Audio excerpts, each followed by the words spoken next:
अल्लाह के पैगंबर हज़रत मोहम्मद सल्लल्लाहु ताला अलैहि वसल्लम मस्जिद नबवी में तशरीफ़ फरमा थे और जैसे कि हज़रत बीबी फ़ातिमा रज़ी अल्लाह ताला अन्हा का घर मस्जिद नबवी के साथ में था। हज़रत बीबी फ़ातिमा के घर से नन्हे हज़रत हसन और हुसैन की रोती हुई आवाज़ मस्जिद नबवी के अंदर तक आ रही थी। आप सल्लल्लाहु ताला अलैहि वसल्लम ने जैसे ही हसन और हुसैन की रोने की आवाज़ सुनी तो आप सल्लल्लाहु ताला अलैहि वसल्लम की आंखें नम हो गई। आप बेचैन हो गए और हज़रत फ़ातिमा के घर की तरफ चल दिए। हज़रत बीबी फ़ातिमा रज़ी अल्लाह ताला अन्हा अपने घर में बैठी हुई है। आप सल्लल्लाहु ताला अलैहि वसल्लम ने दरवाजे पर खड़े होकर फरमाया, ऐ बेटी फ़ातिमा, मैं आपके घर के अंदर आना चाहता हूँ। तो अंदर से आवाज़ आई। उसके बाद पैगंबर हज़रत मोहम्मद मुस्तफ़ा सल्लल्लाहु ताला अलैहि वसल्लम ने अपनी चादर मुबारक घर के अंदर फेंक दी और फिर आप अंदर तशरीफ़ ले गए और पूछने लगे कि बेटी क्या बात है। तो हज़रत बीबी फ़ातिमा ने कहा, बाबा जान, घर में इतना बड़ा कपड़ा नहीं है कि मैं अपना पूरा बदन ढक सकूं, इसीलिए मैंने अपने बदन को आपके चादर से ढका है। उसके बाद हज़रत मोहम्मद सल्लल्लाहु ताला अलैहि वसल्लम ने अपनी प्यारी बेटी हज़रत फ़ातिमा के चेहरे की तरफ देखा तो आप बेचैन हो गए, क्योंकि हज़रत बीबी फ़ातिमा बीमारी की हालत में लग रही थी। उनका चेहरा जर्द और आंखों के नीचे गड्ढे साफ जाहिर हो रहे थे। उसके बाद हज़रत बीबी फ़ातिमा रज़ी अल्लाह ताला अन्हा ने फरमाया, ऐ मेरे बाबा जान, आज आप अपनी बेटी को माफ़ कर देना, क्योंकि आज आपकी बेटी आपके इस्तकबाल के लिए दरवाजे तक नहीं आ सकी। कई दिनों से लगातार भूखा रहने की वजह से आपकी बेटी का जिस्म इतना कमज़ोर हो चुका था कि अभी वो उठने के काबिल भी नहीं है। तो ये सुनकर पैगंबर हज़रत मोहम्मद सल्लल्लाहु ताला अलैहि वसल्लम की आंखों में आंसू आ गए। उसके बाद हज़रत बीबी फ़ातिमा ने फरमाया, बाबा जान, हुक्म फरमाइए। अल्लाह के रसूल सल्लल्लाहु ताला अलैहि वसल्लम ने फरमाया, ऐ फ़ातिमा, मैं मस्जिद में था और मस्जिद के अंदर बार बार हसन और हुसैन के रोने की आवाज़ आ रही थी। हसन और हुसैन की रोने की आवाज़ ने मुझे बेचैन कर दिया, इसीलिए मैं तुम्हारे घर आ पहुंचा। ऐ फ़ातिमा, नन्हे हसन और हुसैन क्यों रो रहे हैं? हज़रत फ़ातिमा ने फरमाया, बाबा जान, 2 दिनों से हसन और हुसैन ने कुछ भी नहीं खाया है। तो ये सुनकर पैगंबर हज़रत मोहम्मद सल्लल्लाहु ताला अलैहि वसल्लम ने फरमाया, ऐ फ़ातिमा, हुसैन बहुत छोटा है, ये तो अभी दूध पीता है, इसको आप दूध पिला दीजिए, ये खामोश हो जाएगा और हसन को मैं अपने कंधों पर सवार कर लेता हूँ, तो इससे ये भी आराम पाएगा। प्यारे दोस्तों, बात जब यहाँ तक आ पहुँची तो हज़रत बीबी फ़ातिमा रज़ी अल्लाह ताला अन्हा ज़ारो कतार रोने लगी। तो अल्लाह के रसूल सल्लल्लाहु ताला अलैहि वसल्लम ने फरमाया, ऐ फ़ातिमा, अब क्यों रो रही हो? तो हज़रत बीबी फ़ातिमा ने फरमाया, बाबा जान, मुसलसल फाकों की वजह से मेरा दूध भी खुश्क हो चुका है, मैं नन्हे हुसैन को अपना दूध भी कैसे पिलाऊं? बस जैसे ही अल्लाह के रसूल सल्लल्लाहु ताला अलैहि वसल्लम ने अपनी बेटी से ये सुना तो हुसैन को अपनी गोद में उठा लिया और अपनी मुबारक ज़बान को हुसैन को चुसाना शुरू कर दिया। जैसे ही इमाम हुसैन ने रसूलुल्लाह सल्लल्लाहु ताला अलैहि वसल्लम की ज़बान मुबारक को चूसना शुरू किया तो उनको आराम मिल गया। उसके बाद पैगंबर हज़रत मोहम्मद सल्लल्लाहु ताला अलैहि वसल्लम ने अपने नवासे हज़रत हसन को अपने कंधों पर उठाया और उनको अपने कंधों पर सवार कर लिया। कुछ ही देर में उन्होंने भी आराम पाया। इतने में भी मस्जिद नबवी से अजान की आवाज़ गूंजने लगी। फ़ातिमा ने अपना मुसल्ला बिछाया और नमाज के लिए खड़ी हो गई। इतने में आप सल्लल्लाहु ताला अलैहि वसल्लम ने देखा कि फ़ातिमा नमाज पढ़ते पढ़ते गिर गई है। तो आप सल्लल्लाहु ताला अलैहि वसल्लम दौड़ते हुए अपनी बेटी के पास पहुँचे और पूछने लगे कि बेटी क्या हुआ? तो ये सुनकर हज़रत बीबी फ़ातिमा रज़ी अल्लाह ताला अन्हा रोने लगी और कहने लगी, बाबा जान, आज आपकी बेटी का ये 4थे दिन का फाका है, यानी हज़रत बीबी फ़ातिमा 4 दिनों से भूखी है, कुछ भी नहीं खाया है। तो हज़रत बीबी फ़ातिमा ने फरमाया कि 4 दिन हो गए हैं, मैंने भी कुछ नहीं खाया है, यहाँ तक कि एक खजूर का दाना भी नहीं खाया है, इसीलिए कमज़ोरी की वजह से गिर गई हूँ। फिर आप सल्लल्लाहु ताला अलैहि वसल्लम ने देखा कि बेटी के पेट पर 3 पत्थर बंधे हुए हैं। तो आप सल्लल्लाहु ताला अलैहि वसल्लम ने पूछा कि बेटी ये क्या है?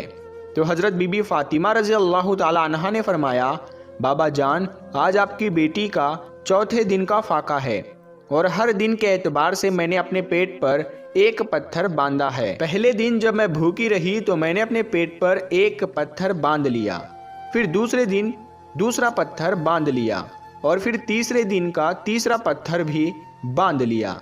या रसूलल्लाह सल्लल्लाहु ताला अलैहि वसल्लम, इस तरह से मैंने 3 दिन से 3 पत्थर अपने पेट पर बांध लिए हैं। तो ये सुनकर अल्लाह के पैगंबर हज़रत मोहम्मद मुस्तफ़ा सल्लल्लाहु ताला अलैहि वसल्लम ने फरमाया, ए बेटी अपना मुसल्ला उठा। हज़रत फ़ातिमा ने अपना मुसल्ला उठाया तो देखा कि नीचे सोने का ढेर लगा हुआ है।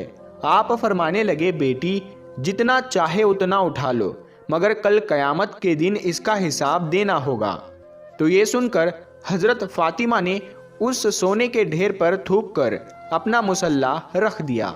यह देखकर अल्लाह के पैगंबर हज़रत मोहम्मद सल्लल्लाहु ताला अलैहि वसल्लम ने अपना मुबारक हाथ अपनी बेटी के सर पर रखा और फरमाने लगे, ए बेटी फ़ातिमा, तुम्हारा ये सब्र ता क़यामत तक याद रखा जाएगा।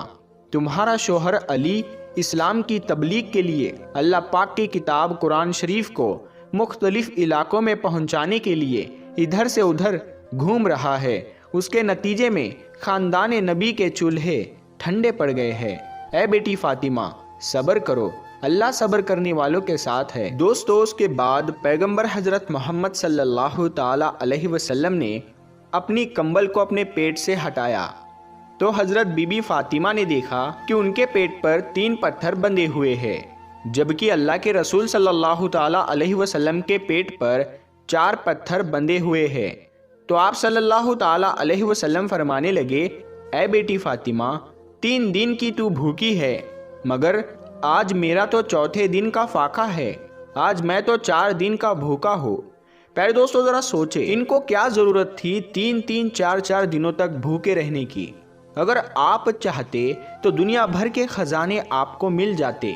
अगर आप चाहते तो आप जन्नत से खाना भी मंगा लेते। लेकिन ऐसा करने की वजह ये थी, यानी अपने पेट पर पत्थर बांधने की वजह ये थी, भूखा रहने की वजह ये थी कि अपनी उम्मत के लोग अपनी गरीबी की वजह से अपनी आबरू का सौदा ना करे, अपने ईमान का सौदा ना करे।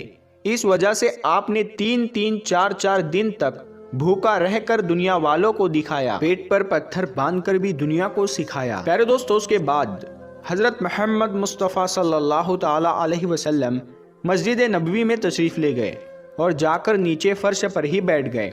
वहीं पर पास में हज़रत अबू बकर सिद्दीक रज़ी अल्लाह ताला अन्हु भी बैठे हुए हैं। इतने में आपने देखा हज़रत उमर फ़ारूक रज़ी अल्लाह ताला अन्हु भी तशरीफ़ लाए हैं। उनको देखते ही हज़रत अबू बकर सिद्दीक ने फरमाया, ए फ़ारूक आज़म, अभी तो नमाज का वक्त ही नहीं हुआ है, फिर इस वक्त आप क्यों आए हो? तो हज़रत फ़ारूक आज़म ने फरमाया, ए अबू बकर, आज तीसरे दिन का फाका है, 3 दिन की भूख ने बेहाल कर दिया है, इसीलिए मैं घर से बाहर निकल आया हूँ। तो ये सुनकर हज़रत अबू बकर सिद्दीक रज़ी अल्लाह ताला अन्हु ने फरमाया, ए फ़ारूक आज़म, आज हमारे प्यारे नबी हुजूर सल्लल्लाहु ताला अलैहि वसल्लम का तो 5वें दिन का फाका है। उसके बाद आप तीनों हज़रत अय्यूब अंसारी रज़ी अल्लाह ताला अन्हु के घर तशरीफ़ ले गए। पता चला कि अय्यूब अंसारी घर पर नहीं है, तो आप वापस जाने लगे तो अंदर से आवाज़ आई कि अंदर तशरीफ़ ले आओ। उसके बाद हज़रत अय्यूब अंसारी की बीवी ने खाना पकाया और आपके सामने रख दिया। पैगंबर हज़रत मोहम्मद सल्लल्लाहु ताला अलैहि वसल्लम ने एक रोटी पर थोड़ा सालन रखा और फरमाया, आज मेरा 5वें दिन का फाका है, पता नहीं आज मेरी बेटी फ़ातिमा का कितने दिनों का फाका है, पहले ये रोटी उसे दे आओ, उसके बाद ही मैं खाना खाऊंगा। दोस्तों, हज़रत फ़ातिमा पैगंबर हज़रत मोहम्मद सल्लल्लाहु ताला अलैहि वसल्लम की बेटी होने के बावजूद भी आपके पास दुनिया की दौलत में से कुछ भी नहीं था। सादगी में आप एक मिसाल थी। अपनी माँ से मिले तमाम जेवर आपने अल्लाह की राह में तकसीम कर दिए। आप अपने घर में चक्की पीसने से लेकर हर काम को खुद अपने हाथ से अंजाम देती। घर में बिस्तर के नाम पर एक ऊंट की सूखी खाल थी, जिसमें आपका ऊंट दिन में चारा खाता था और रात में वही खाल आपके सोने के काम में आती थी। आपने अपनी ज़िंदगी में अपने शोहर हज़रत अली से कभी भी किसी चीज़ की फरमाइश नहीं की। आप दुनिया की तमाम औरतों के लिए एक मिसाल है और हर औरत को आपसे सीख लेनी चाहिए और अपनी ज़िंदगी हज़रत फ़ातिमा रज़ी अल्लाह ताला अन्हा के नक्शे कदम पर गुजारनी चाहिए। इंशाअल्लाह वो औरत दोनों जहानों में कामयाब हो जाएगी। तो प्यारे दोस्तों, आज की इस वीडियो में बस इतना ही। अगर वीडियो आपको पसंद आया है तो आप इस वीडियो को लाइक करें, अपने दोस्तों के साथ में शेयर करें। अगर अभी तक आपने हमारे चैनल को सब्सक्राइब नहीं किया है तो सब्सक्राइब करके साथ में लगे बेल आइकन को ज़रूर दबा दें। हम मिलते हैं फिर एक नई वीडियो के साथ में, तब तक के लिए अस्सलामु अलैकुम, अल्लाह हाफिज़।